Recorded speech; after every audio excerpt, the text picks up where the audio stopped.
So, ayan yung mga nakuha natin ngayon. Hindi kasama si Mingming. So, yan. Kay Kuya Ray. Thank you, Kuya Ray. Sa Bayou Pace Bike Shop yun. Mekaniko doon. Ito naman sa...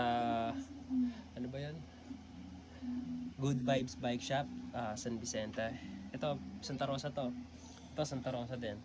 No? So, maraming salamat sa mga nagbigay, no? So, meron pa dito. Madami pa. Ito, taga dito na nagbigay sa amin. Ayan. Madami pa dyan. Ito, mga accessories naman yung iba. Bihira yung parts. Mga accessories kagaya nito, phone holder. Ito, siguro makakakursunada nito yung mga ano. Tawag dito. Pupud Panda, no? Ayan. So, yun lang. Thank you sa mga nagbigay, no? Gawin na natin yung video natin at sana mas subaybayan ninyo. At sana marami pang magbigay. At sana marami pang magbigay. So, yung mga kupay, kung makakadaan sa mga page nito, kaya sa mga Facebook nyo, kaka-scroll nyo.